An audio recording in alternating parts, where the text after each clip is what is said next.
की बात मानते भाई वो तय करेंगे। पार्टी के कुछ नेता कहते हैं उनका परिवार तय करेगा। राहुल गांधी कहते हैं पार्टी जो तय करेगी। बहरहाल बोले, लेकिन वो उम्मीदवार बड़े प्रबल और बड़े प्रमुख हैं, पूर्व अध्यक्ष रह चुके हैं। तो मैंने अब एयरलाइंस और रेल यदि ये देख करके करेगा कि आप किस जाति के हैं, मेरा मतलब उसका रिकॉर्ड बनाएगा, पूछेगा भाई आप कौन सी जाति के हैं।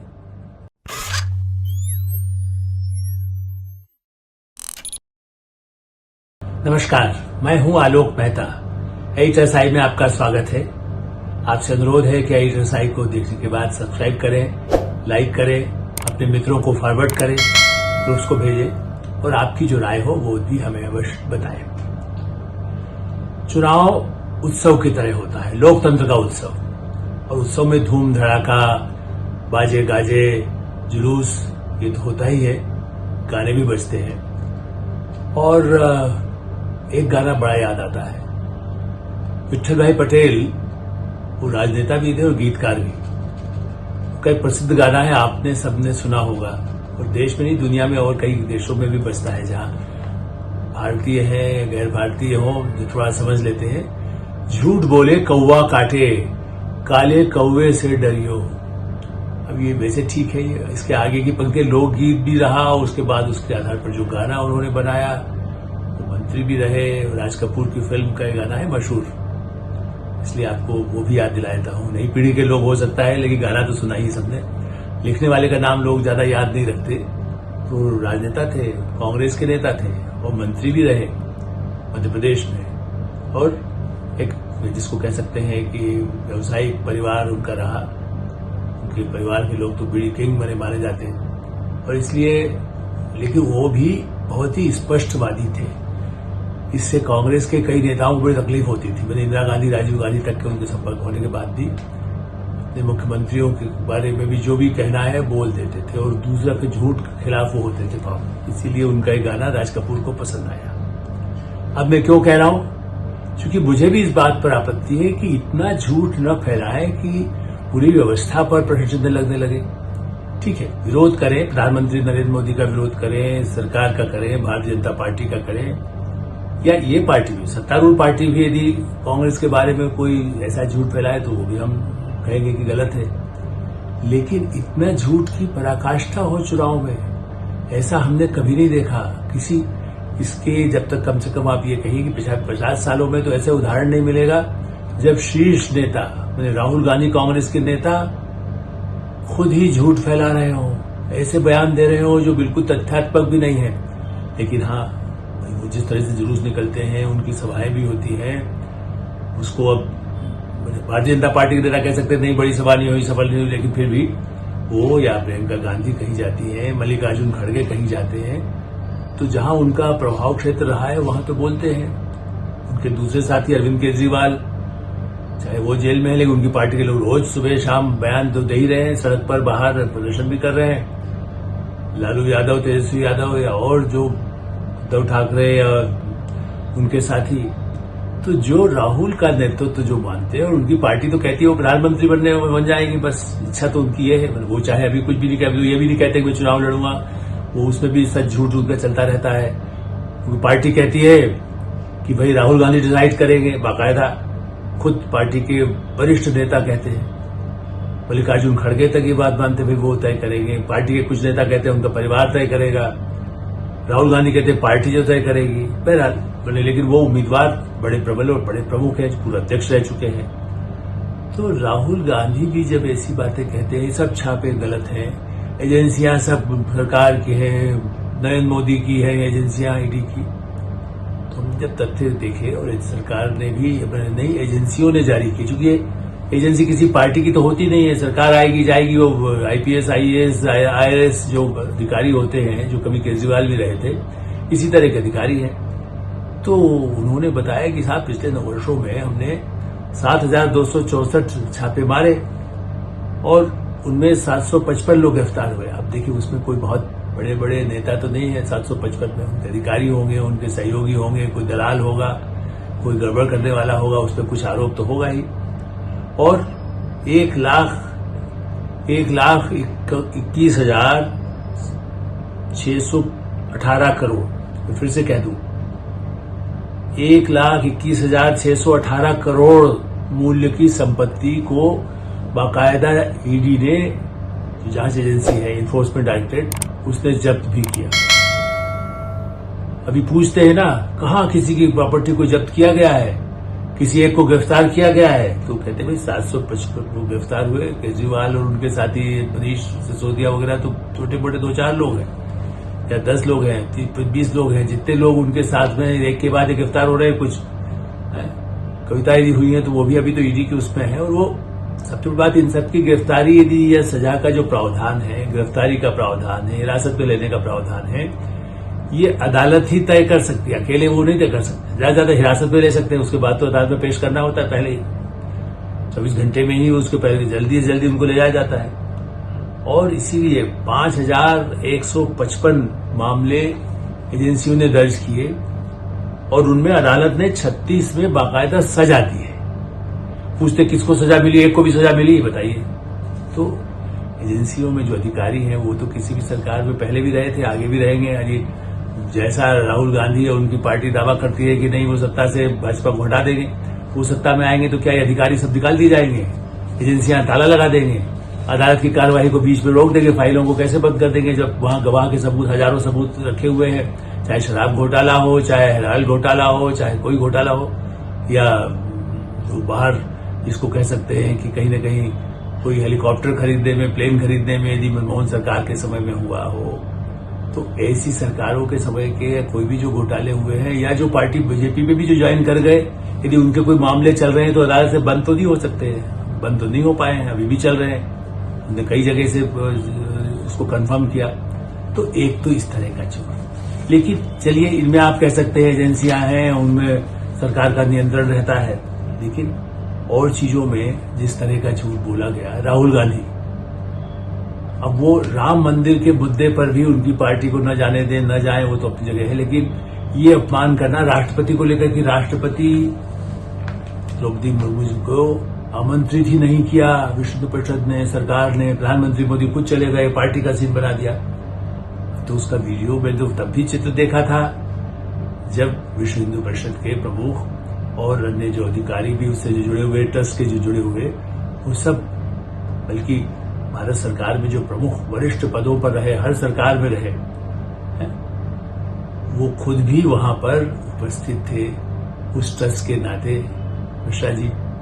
और उसके बाद भी ये कहना कि राष्ट्रपति को आमंत्रित नहीं किया गया, जनता को भड़काने के लिए कि आदिवासी महिलाएं, उनको नहीं बुलाया, बुलाया सबको, निमंत्रण सबको दिया, आप नहीं जाएंगे, उसके बाद कहीं उनको नहीं बुलाया, ये उनका अपमान हो गया।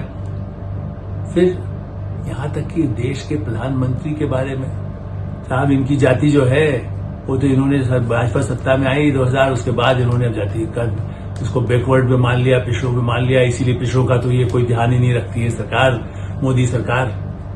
अरे राहुल गांधी जी, जरा अपने पुराने साथी जो बड़े बड़े उनके हैं, सलाहकार भी हैं, जयराम रमेश एंड कंपनी, और भी बहुत सारे उनके, वेणुगोपाल, चाहे उस समय तो नहीं आए होंगे, वेणुगोपाल पता नहीं क्या कर रहे थे, लेकिन आज उनके दाएं हाथ हैं, उन्हीं से कहते हैं लाइब्रेरी से चेक कर लीजिए कि ओबीसी में उनकी, मोदी जी की जाति का जो है वो ओबीसी की श्रेणी में, चूंकि ओबीसी तो कोई आजादी के बाद सबको तो नहीं हुआ था, आरक्षण SC ST के लिए पहले था, लेकिन ओबीसी का जो श्रेणी है वो तो वीपी सिंह के आने के बाद जो हुआ, प्रक्रिया शुरू हुई।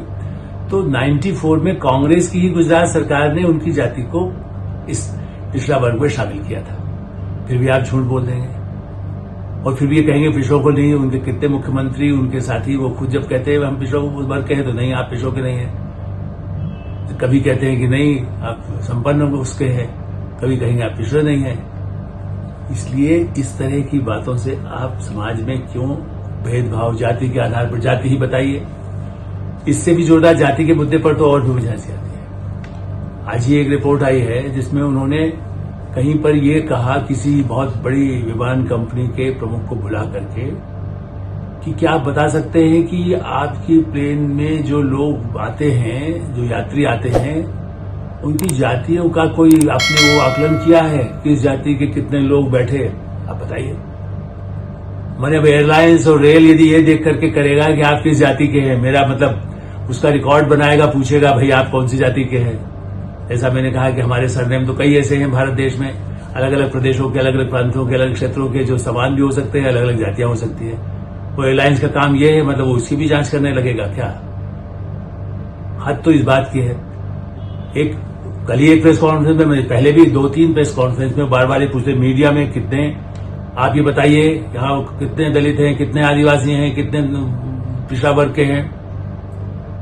वहां पर कोई जाति के बताने के लिए आता है? पत्रकार और साहित्यकार हमेशा इस बात के फूट रहे हैं। आज गांधी के देश में आप जाति के आधार पर पत्रकार बनेगा क्या? हाँ, उस वर्ग के लोग हैं। मैं जिम्मेदार उसके नाते ये कह सकता हूं, पत्रकार के नाते संपादक रहा हूं, वर्षों तक कई मीडिया हाउस में काम किया हूं।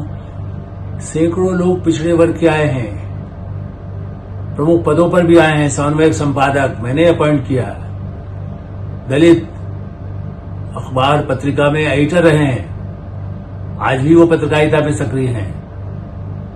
मुस्लिम वो भी रहे हैं, संपादक भी रहे हैं, प्रमुख रहे हैं, विभिन्न जातियों के लोग रहे हैं। लेकिन सबकी जाति के आधार पर तय करेंगे? इंद्र मल्होत्रा और कुलदीप नायर को जाति के आधार पर आप तय करेंगे? आलोक मेहता को जाति के आधार पर आप सवाल का जवाब देंगे कि आप किस जाति के? पहले ये बताइए, किस अखबार का मालिक में कितने हैं? मैं कह रहा हूं कि हाँ हैं, हमारे साथी हैं।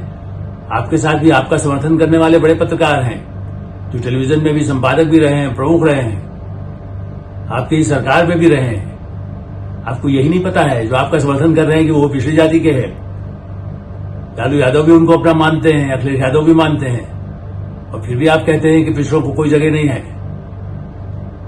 श्रीमान राहुल गांधी जी पत्रकारिता में आईएमसी, जो भारतीय जनसंचार संस्थान है भारत सरकार का, उसमें बाकायदा एक कोटा होता है, इतने छात्र जो है अनुसूचित जाति जनजाति के लिए जाएंगे, और वहां भी कई पिछड़ी जाति के लोग होते हैं। वो भारत सरकार का पत्रकारिता से पढ़ाने वाला संस्थान है।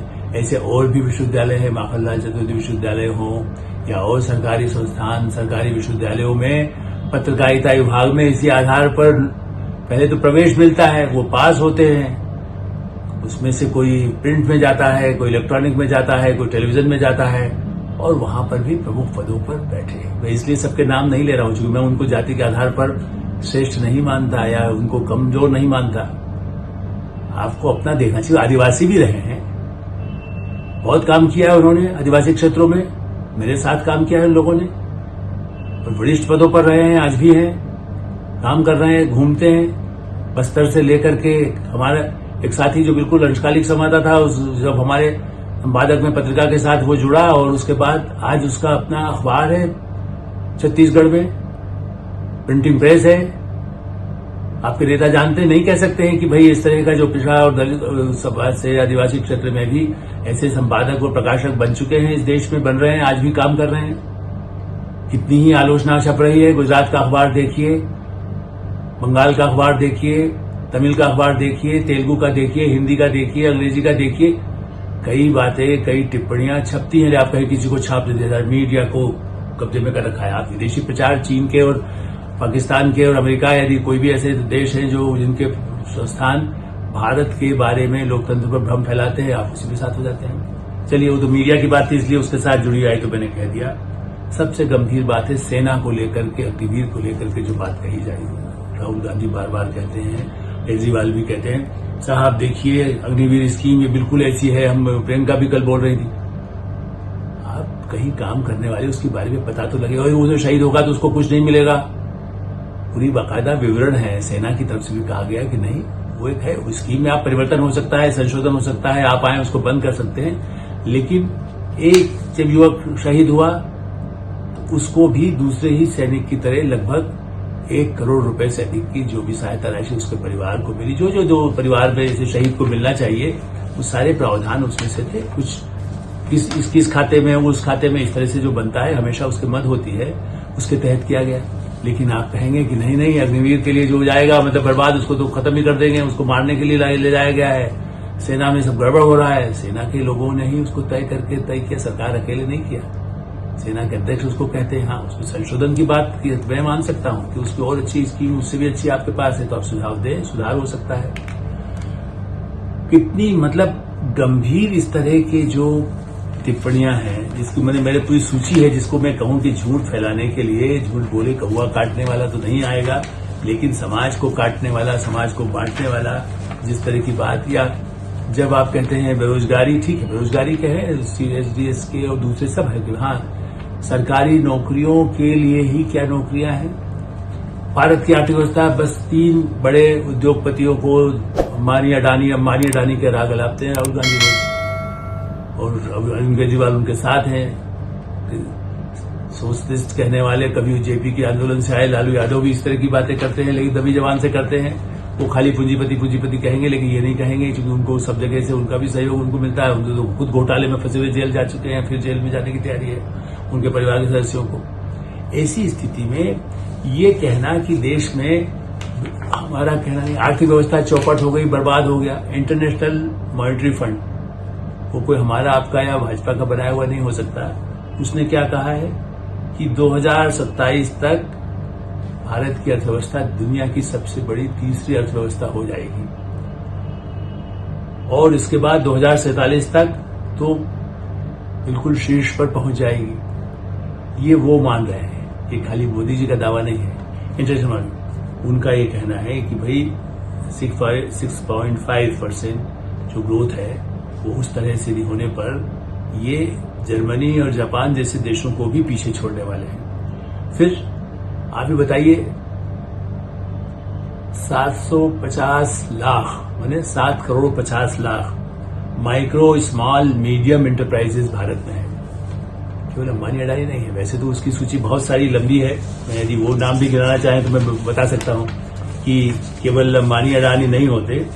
आप कैसे भूलेंगे, क्या बिरला को आप भूल जाएंगे, टाटा को भूल जाएंगे। टाटा तो उनसे ज्यादा, यदि वो केवल कंप्यूटर पर अपने लैपटॉप पर भी देख लें, अपने आईपैड पर देख लें राहुल गांधी जी और उनके साथी, तो देखेंगे कि टाटा का नाम मुकेश अंबानी के रिलायंस से भी आगे पहले आता है। कि जो मार्केट का जो शेयर मार्केट और जो करता है, तो उनका टाटा भी है, अंबानी है, अडानी है, गोदरेज है, टीवीएस की कंपनी है, हिंदुजा है, आदित्य बिरला है की कंपनी है। मतलब उस हिसाब से आप ये कह सकते हैं। तो आदित्य बिरला ग्रुप है, वो भी कोई पीछे नहीं है।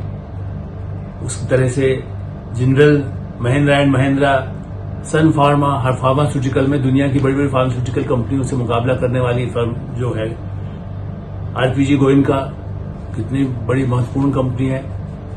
इसे, और ये तो मैं कुछ नाम गिना रहा हूं जो है 50 है, यदि आप उस पर डालेंगे तो इतने। और जैसा मैंने कहा कि जो मीडियम और दूसरी श्रेणी के हैं वो कितना काम करती है। भारतीय एयरटेल टेलीकॉम में कितनी बड़ी क्रांति हो गई है हमारे यहाँ। माने हम जो दुनिया को निर्यात कर रहे हैं, टेलीफोन बना करके हम लोग निर्यात करने की स्थिति में हैं। ये आपको नहीं पता चलता। आप तो खुद कंप्यूटर क्रांति के जनक जो दावा होते हैं करते हैं कि राजीव गांधी कंप्यूटर लाए थे, और तब भी ये भय पैदा किया था कंप्यूटर आएगा तो लोग काम नहीं करेंगे, ऐसा कई लोग कहते थे। उसके बाद हमको लोग चिंता होती थी, कई जगह मीडिया हो चाहे दूसरे हो। तो इसलिए फार्मास्यूटिकल्स हैं, हेल्थ केयर है, टूरिज्म है, विभिन्न क्षेत्रों में निर्यात जितने बड़े पैमाने पर बढ़ा है। आप ये देखिए कि 2 अरब 62 करोड़ रुपए का निर्यात किया गया है। सिर्फ मतलब टेलीफोन बनाने वाली कंपनियों ने निर्यात किया है। आप इसी तरह से गांव में, ग्रामीण क्षेत्र में जो काम करने वाले हैं, खादी उद्योग के लोग हैं, महिलाएं हैं, एंटरप्रेन्योर जिस बड़े पैमाने पर आई हैं, लाखों हैं, उनकी तरफ निगाह डालें। फिर दूसरा जो दैनिक काम करता है, जिसके पास प्लम्बर है, कोई कारपेंटर है, कोई इलेक्ट्रीशियन है, वो दैनिक रोजमर्रा का काम करते हैं।